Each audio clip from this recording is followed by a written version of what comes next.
Hello everyone and welcome to this new video on fluorescence in situ hybridization. Now all of you might be knowing that I have already made multiple videos in the analytical techniques sections, and this would be an addition to that playlist. In this particular video, as I've already said and you can see on this screen also, I would be talking about a technique called as fluorescence in situ hybridization. So I have already made a video in Hindi on the same topic, so most of you might have watched that. So if any one of you is comfortable in Hindi, so you can go to the playlist of analytical techniques and search the video. You would get the video there. In this particular session, I would be talking about this technique in purely English. So how would we be going about this in this particular session? I would be talking about the principle of this technique. What is fluorescence in situ hybridization or FISH? We would be talking about how this technique is conducted. That means what is the process, what is the mechanism. Apart from that, we would be talking about the applications of this technique. I have some diagrams also, beautiful diagrams with which I will be trying to explain how this technique works. So this video might be a little long, but since we have to deal with a lot of things over here, so I believe at the end of this session you would be able to understand what is actually fluorescence in situ hybridization to a great depth. Now on your screen you might be able to see this is a image that has been taken, and this image, as you would be guessing correctly, is of chromosomes. Now you might wonder, why are these chromosomes looking like this? I mean, why are they why can they be visualized as colored images? Now they have basically taken up the color, or basically they are emitting some light or emitting fluorescence. That is why we are calling it fluorescence in situ hybridization. So we would be talking about each and every term, and let us break it down into the components. Let us start this lecture by breaking down FISH into small words. So the first word that you can see on your screen is fluorescence. What you can see is fluorescence.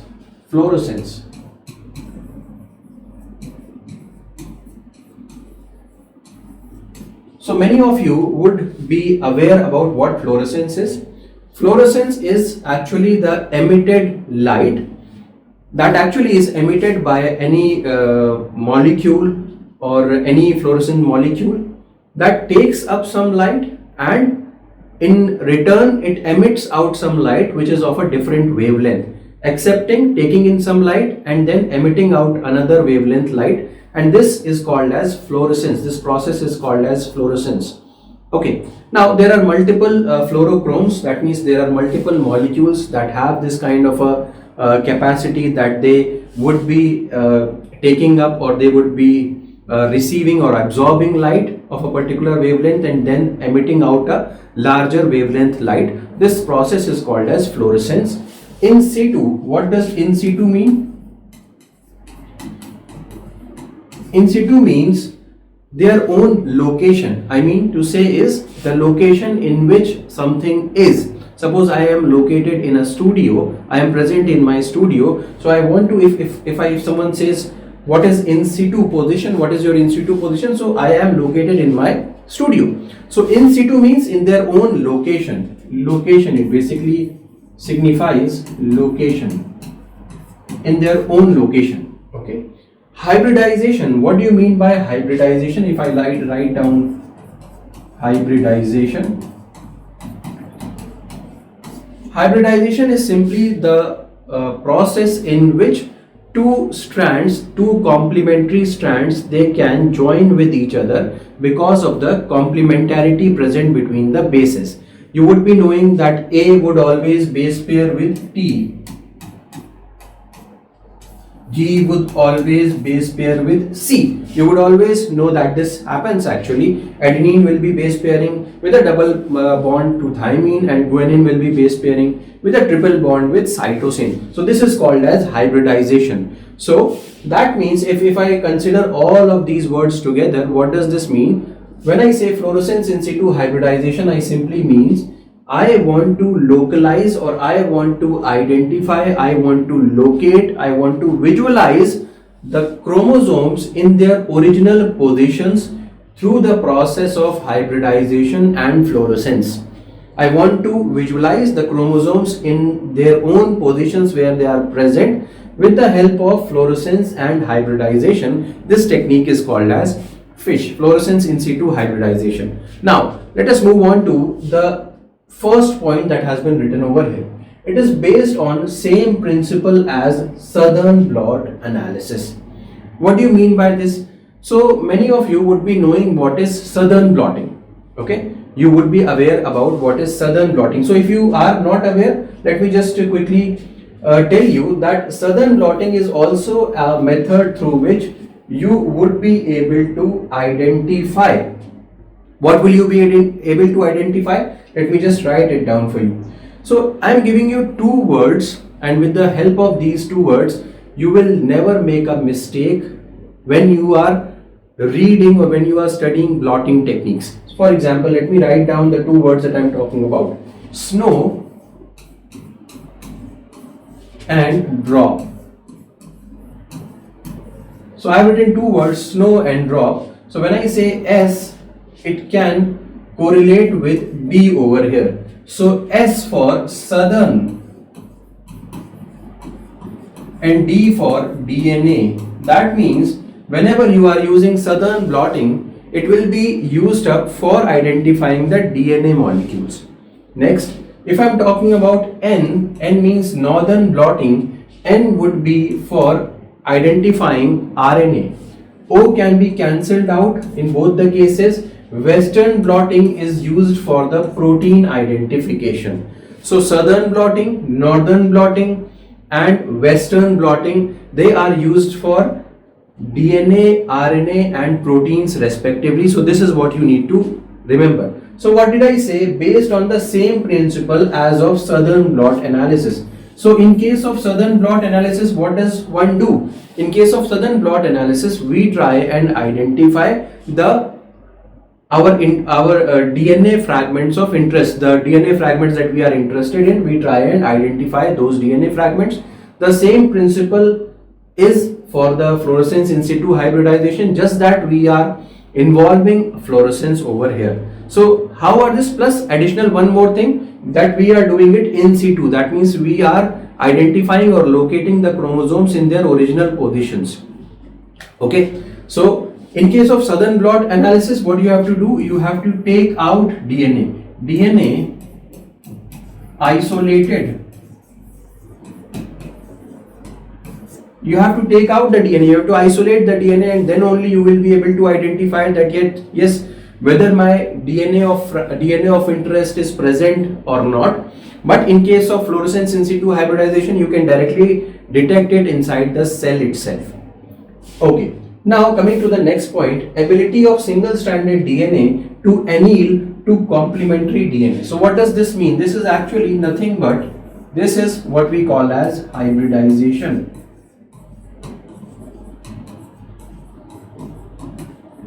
So what do you mean by hybridization? So hybridization would simply mean ability of a single-stranded DNA to anneal complementary to the DNA. That means if suppose this is a DNA strand, and if I am using a probe that is of single-stranded nature, this single-stranded DNA would be able to bind with the template DNA if the regions or the bases are complementary. That means if suppose A is present on the probe or A is present on the single-stranded DNA, then opposite to it, the thymine should be present on the target DNA. Right? So what do I want to say over here? Let me just draw it. So I want to say that suppose this is your DNA of interest, this is DNA of interest, and if I want to identify this DNA of interest, I am using a probe. What do you mean by probe? Probe is a small DNA fragment. Let us say this is a probe. It is a small DNA fragment, and it should have complementary bases to the DNA of interest. So if the complementary bases are present to the DNA of interest, and This is a probe. I have already told you this is a probe, and this probe will actually be connected with a fluorochrome, or it would be having fluorescence. So when the probe will be binding to the DNA of interest, it will start emitting out fluorescence. That is basically the principle. That is actually your complementarity. This is what we mean by complementarity or hybridization. So probe has hybridized over here with the DNA of interest. This is the concept, or this is the main principle behind the fluorescence in situ hybridization. Next, what should be your target? Of course, my target would be nuclear DNA, because the DNA is present inside the nucleus only. And in which phase? Of course, you know that inside or in the process of your cell division. So there are multiple phases. For example, interphase, metaphase stage, or interphase stage. So these are the stages in your cell division. So whenever your nucleus or whenever your nuclear DNA is in the interphase stage or it is in the metaphasic stage, in these two cases you can use fish. So this is an important point. So there are only two stages generally in which you use fish to identify your DNA of interest.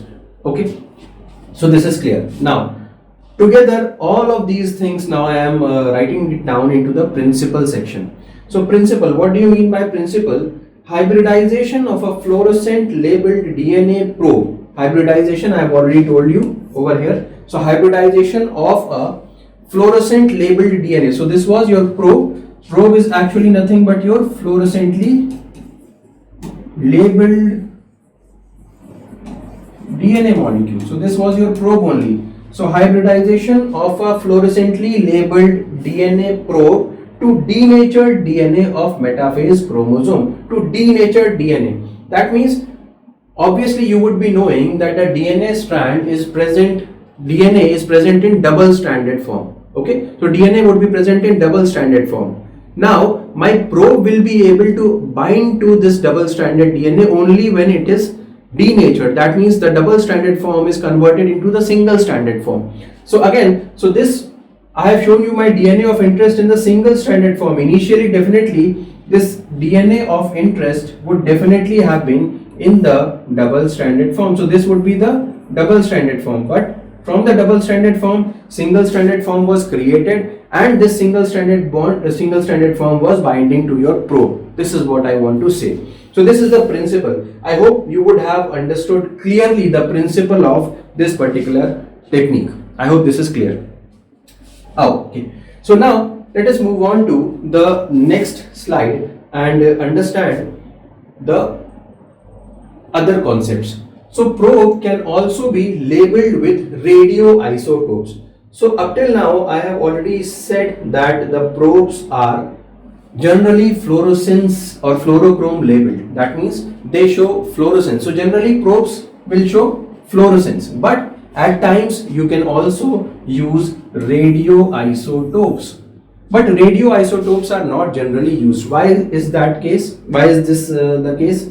Because radioactivity is actually a dangerous or a harmful phenomena. Therefore, nowadays labs do not use radioactivity and they are relying more on the fluorochromes or fluorescently labeled molecules. So that is what is written over here is fluorescence dyes provide increased sensitivity and resolution. However, radioisotopes can be used, but there is a additive or advantageous feature of fluorescent dyes. They provide increased sensitivity, so there is a higher sensitivity in case of fluorescent dyes. Apart from that, resolution is also good, and there is a danger or there are a lot of harmful aspects to the use of the radioactivity. Now, what will be the nature of the probe? So will the probe be DNA or will the probe be RNA? So understand this, that the probes can either be DNA or they can either be RNA. There is no problem in that. Can either be DNA or can be RNA also. Okay, so you would have understood now what is a probe. Now let us move on to the labeling of fish. Labeling. So the labeling can be of two types. Labeling can be of two types. First type of labeling is directly by incorporation of fluorescent labeled nucleotide precursors. What do you mean by this? I simply mean that in this, the probe would be, suppose this is the probe, this probe would be made up of nucleotides. So this probe would be made up of nucleotides that are already labeled with fluorochromes. So these nucleotides are already labeled with fluorochromes. These type of probes would be used. So directly this labeling is directly by incorporation of a fluorescently labeled nucleotide precursor, right? So the precursor or the probe itself is all the nucleotides, or most of the nucleotides are fluorescently labeled. So this is your first type of labeling, direct labeling. This is called as direct labeling. Now coming to the indirect labeling. So what do you mean by indirect labeling? Indirectly by incorporation of a nucleotide precursor containing a reporter molecule. So what do I want to say over here is that suppose this is your DNA of interest, and then this is, let us say, your probe. This is your probe. But the nucleotides of the probe over here are not labeled directly. They do not have the the nucleotides used over here are not fluorescently labeled. Instead, what is happening over here? We are connecting this to a labeled molecule. Let us see like this. So what is this? This is a labeled molecule. So this molecule would be emitting out the fluorescence, not the nucleotides, but this molecule will be emitting out the fluorescence.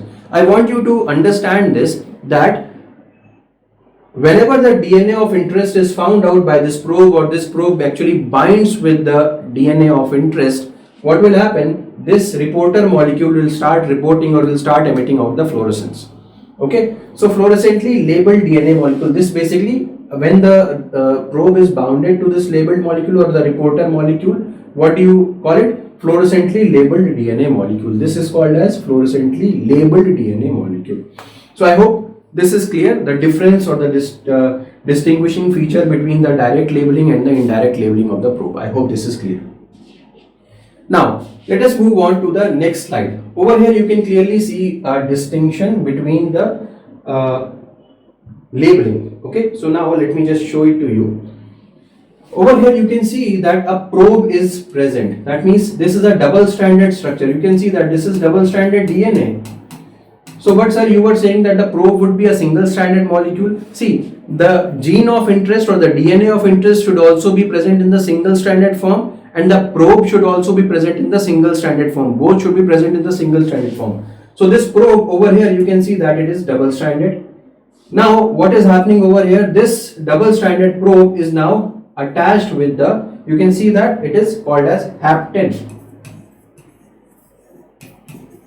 It is joined with the hapten. Then over here you can see that denaturation occurs. Now after denaturation, the two double-stranded probes regions are separated out. Now this is your DNA of interest.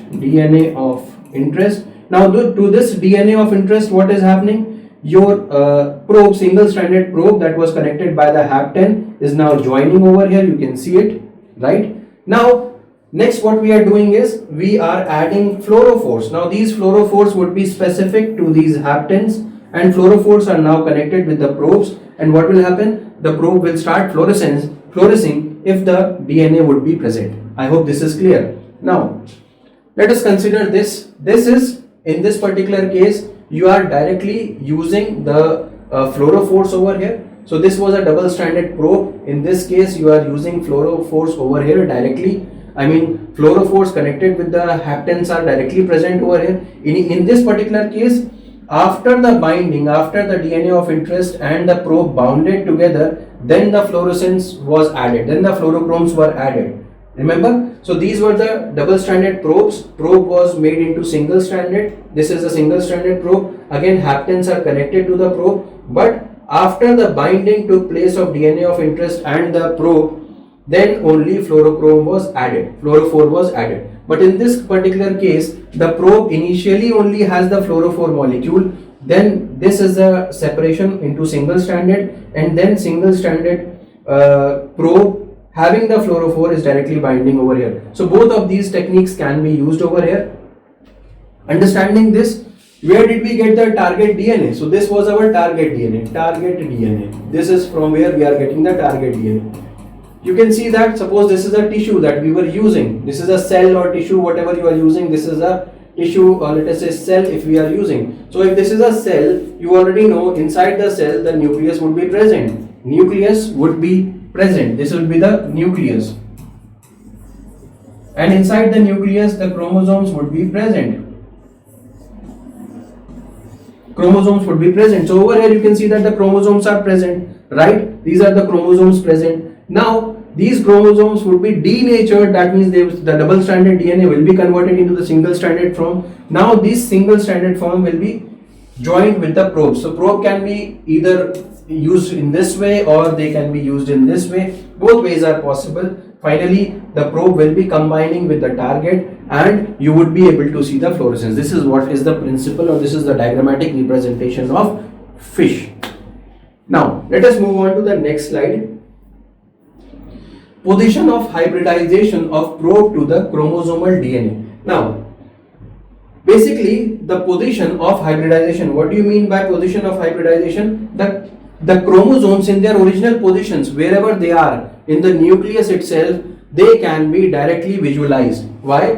Because you are using the fluorescence signal. The chromosome was present inside the nucleus, or wherever it was present there. You did the denaturation, the chromosomes from the double stranded DNA form, they went into the single stranded DNA form. You are adding probes. Now probes will be directly attaching because of the complementarity.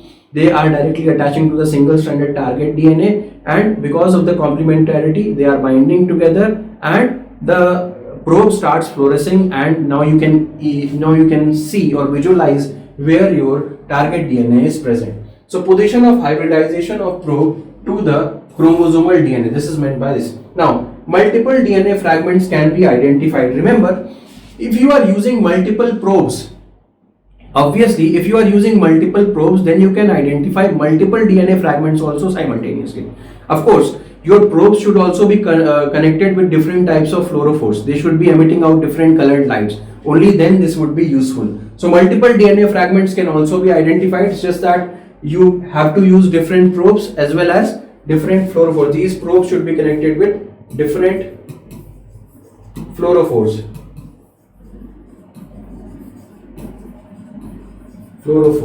Next, technique also called as chromosome painting. That is why this technique is also called as chromosome painting. Remember the first diagram that I had shown you on the screen where the video started, that actually had a chromosome painted, or you could see different colors present on the chromosome. This actually shows that this technique can also be called as chromosomal painting, because eventually what you are doing is you are painting the chromosome in different colors. Those colors are because of the fluorophores only. That is for sure. Now let us move on to the next slide. See, this is the diagram that I was also talking about. Same thing, same type of a diagram I was showing in the earlier slides. Now you can see over here, these are the chromosomes. This is basically, these are the chromosomes, and these chromosomes are taking up different colors. You can see that this is a green color because of the green fluorescence that it is emitting out. Why? Because the probe that would be joining in this DNA region would be connected with a green colored fluorescent fluorophore molecule. Over here you can see that pinkish type are present. I want to say that different fluorophores can be used for constructing the probes, and when these probes will be binding to the DNA regions on the chromosome, different DNA regions, so you can see that actually a paint like thing is appearing, that you have painted the chromosomes with different colors. Actually this is not paint, this is just a emission of the light, because there will be different DNA fragments present over here, and these DNA fragments will be binding with different probes. These probes will be having different fluorophore molecules, and these fluorophore molecules will be emitting out different lights. Now, so this is the this is taken up from a paper, and the reference has been mentioned below. Now, let us move on to the next slide. In this slide, you can see that the most important aspect is the choice of the probe. Now you should be very careful while constructing the probe, because it should be in complementarity with the DNA of interest that you are trying to find out. Apart from that, you should also be mindful of choosing the fluorophores, right? So this is the most important aspect. Next, steps of in situ hybridization. What are the steps? So the first step is cell fixation method. Now you are having a slide. Let us say this is a slide. Now you have to fix your tissue, you have to fix your cell, whatever you are working on, you have to fix it on the slide. So you have to ensure, you have to standardize a particular method through which you would be able to fix the cell on the slide. You have to pre-treat the cell so that the cell sticks or fixes on the slide. So this is the first step. The second step is post-fixation treatment. After the cell fixes onto the slide, then what you have to do is cell permeabilization. That means you have to make the membrane of the cell permeable so that your probe enters inside the cell. Why? Because the chromosomes would be present inside the cell only. Ultimately, your probe has to bind to the DNA that is present inside the nucleus. So until and unless you make the membrane of the cell permeable, your probe will not be able to enter inside the cell. So the next thing is you have to post-fixation treatment, which results in the cell permeabilization. Next is addition of labeled probe. Now again the next step would be you have to add your probe, and this probe would be in or should be in perfect complementarity with the DNA of interest. So hybridization conditions would be required over here. Next, wash excess probe from the section. What you have to do? You do not want non-standard detection, or non-specific detection should be avoided. That means extra or excess probes should be washed off from here. So what will happen? You would wash excess probe from the section, detection of the hybridization probe,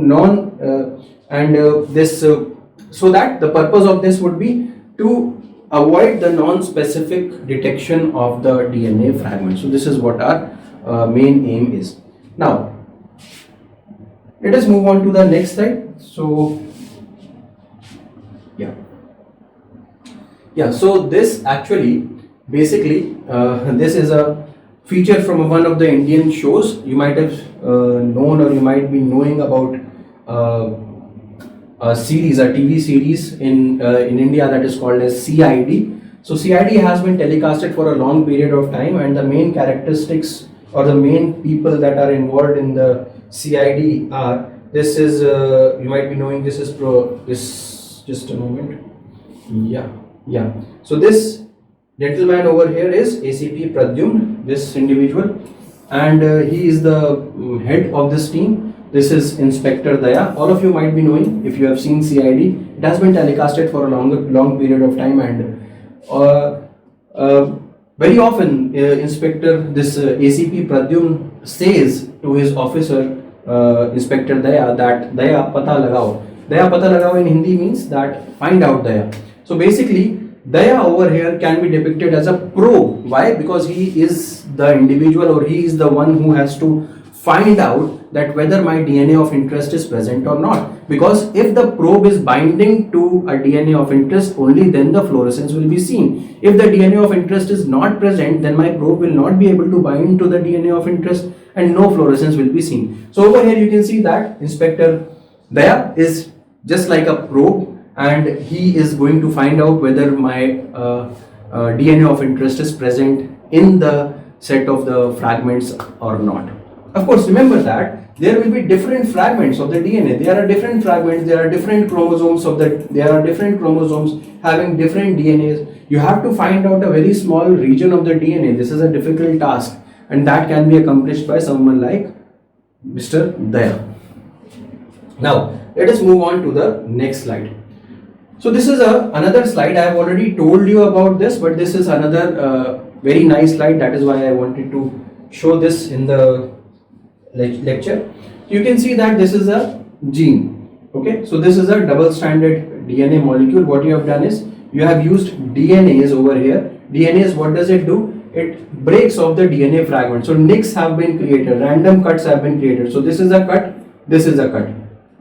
Now what we are doing is we are adding the labeled nucleotides over here. So basically this is the construction of the probe only. Over here I am showing you the construction of the probe. So this was a gene was basically cut at different regions by DNAs, and then the cut region was added up by the labeled molecules, for example DIG-UTP or biotin DUTP, DCTP, DATP, DGTP. Basically it should be labeled. That is what I want you to understand. So this is a labeled region, this is a labeled region, and then what did we do? We denatured the thing. We denatured it. Now these are the fixed cells on the slides. This is my target DNA. It will be denatured at 42 degrees centigrade. Now after denaturation, what will happen? The two strands will be separated, and then my probe will be coming and binding. If the DNA of interest is present, my probe will be binding over here, and then because of the fluorescence, it will start giving out the fluorescence, and then you can detect this fluorescence with the help of a fluorescence microscopy. Okay, so this is clear. Now this is another very useful and important application basically of fish. So in this particular application, what I'm trying to show you that how you can detect a particular bacterial infection or a pathogenic DNA inside a cell. So you can see that I have collected infected tissue sample from the patients, not I. Basically this is a diagrammatic representation. In this it is being shown that suppose some patient is over here, and through injection this blood or whatever is the thing is taken out from the body of this individual. In the next, synthesize complementary oligonucleotide for suspected pathogen. These are the probes that are synthesized. Probes, and these probes are synthesized considering that we are basically of an opinion that this individual might be suffering from this and this disease.